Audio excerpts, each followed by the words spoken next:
Hi students, in this section we're going to be covering the topic of pH, which is very specific to acids and bases. So this is a follow-up on our acid-base section from chapter 3.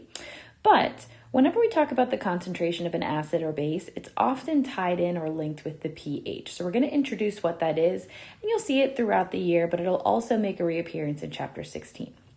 So in general, the pH is a logarithmic scale, but it's really just a number on a scale. And that number is representing how acidic or how basic a solution is. So obviously we would expect that an acidic solution is made up of a lot of acids. A basic solution probably has a base in it and so forth. But here's how the scale works. So if a solution is acidic, its pH has to be between 0 and less than 7. If the pH is exactly 7, then that's a neutral solution, so it's not acidic or basic.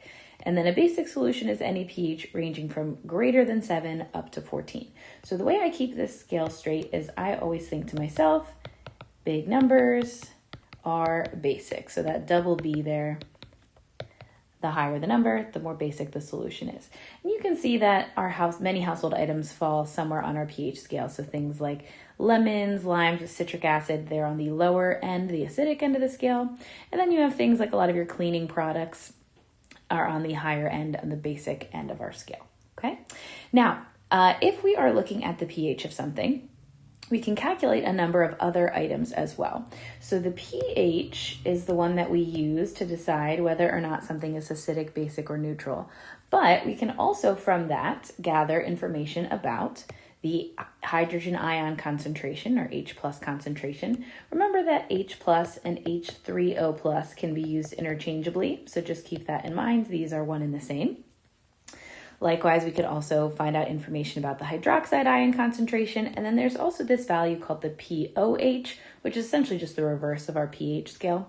But you can see that all of these are interlinked, and depending on what you want to find, it might be a one-step process, it could be a two-step process where I could go this way to this way, or this way then this way.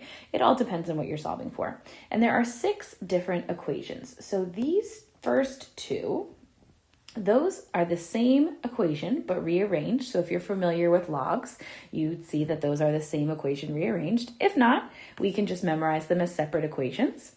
Then our second block here, again, the same equation just rearranged. That involves our hydroxide ion concentration and our pOH.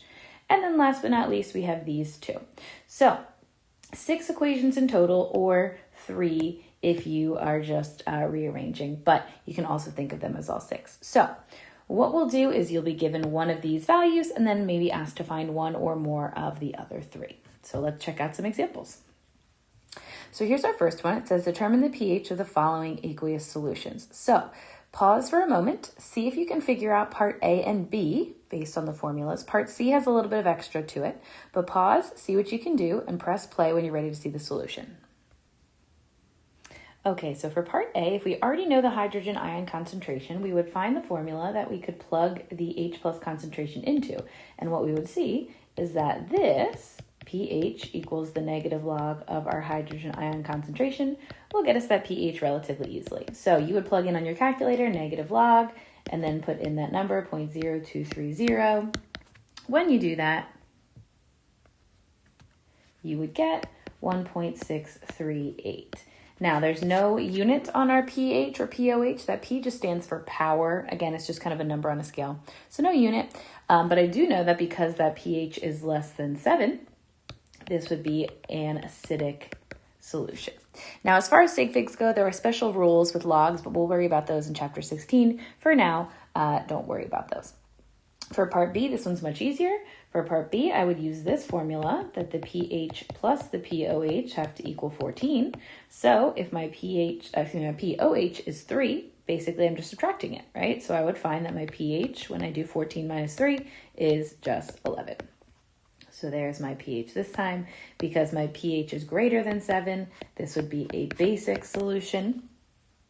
Now for our third and final one, this one is going to be a little bit different because I'm not given one of those 4 values directly. I need to do a little bit of dissociating first based on my knowledge of molarity and reactions and dissociation in order to find one of those starting 4 values, either of the powers or either of the concentrations. So when I look at this one, I first would recognize that barium hydroxide, that's a strong base. So this is going to fully dissociate into a barium ion and 2 hydroxide ions. So based on that, if this is my starting concentration of the barium hydroxide, I know that because I have this 1-to-1 ratio of my original sample to my barium ion, this would have a concentration of that. But more importantly, my hydroxide, because my ratio is 2-to-1, if I double that, my hydroxide concentration would be 0.00112 molar. So now I would know a hydroxide concentration and I could solve for whatever else we wanted. So if we know our hydroxide concentration, there are 2 ways you could do this. You could go, if you look back at that box, sort of clockwise or counterclockwise.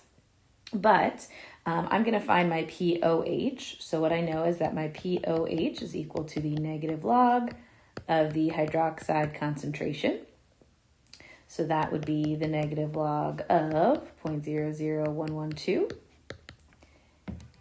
And if I take the negative log of that number, not worrying about sig figs here, it's going to be about 2.95. So to find my pH, I would use this equation again. If my POH is 2.95, 14 minus that is going to give me my pH, which I will see.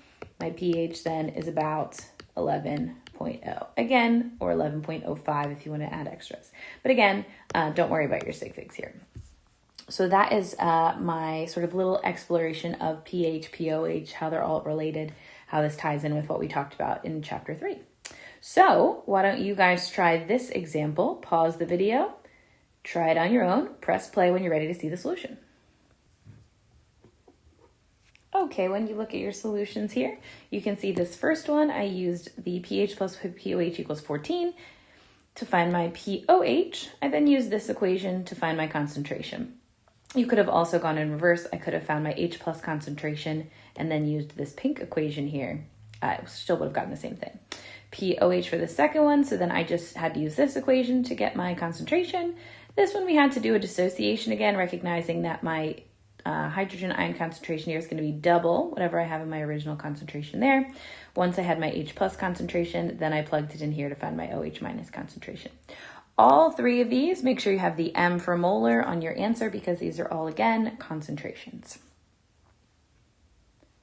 And that brings us to the end of this very short section. More on pH throughout the year, but mainly in chapter 16.